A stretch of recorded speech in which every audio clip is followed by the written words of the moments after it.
Hai, Assalamualaikum, bersama saya Ayuni dari Sugih Wang Construction. Hari ni kita berada di tapak pembinaan yang baru lagi, okey. Tambah lagi kita punya projek baru kita di kawasan Buloh Kasab Segamat. Okey, untuk kita punya tapak pembinaan yang ni, dia punya keluasan rumah dia adalah 1024 square feet, mempunyai 4 bilik tidur dan juga 2 bilik air. Okey, kalau kita tengok progres sekarang, kita tengah membuat kerja-kerja gajah, okey, dan juga kerja-kerja membuat stam lah. Cumanya sekarang kita tak nampak lagi dia punya bentuk dan ruangan rumah ni macam mana. Okay. So kita nak tunjuk dia punya progres kerja membuat tapak gajah dan juga stam. Okay.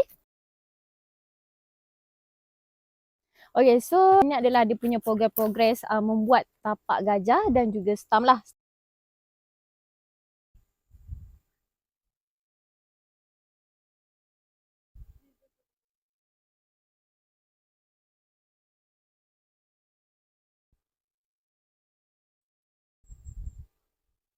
So dekat sini banyakkannya mungkin ramailah yang tertanya-tanya Sugih Wang ni cover kawasan mana. Okay, sebenarnya kita cover seluruh Johor, Melaka, Seremban, Selangor, okay, dan juga Segamat lah. So kat sini kita punya progres berada di Segamat. So untuk anda yang ada tanah terbiar, semak, samun, kebun, tak tahu nak buat apa, boleh bina rumah, nak duduk sendiri ataupun nak disewakan, nak buat homestay, room stay, tak ada masalah. Okay, tak tahu nak cari kontraktor mana, boleh cari Sugih Wang Construction. Okay, dan jangan lupa nantikan kita punya next video untuk kita punya next progress. Okay, bye bye, Assalamualaikum.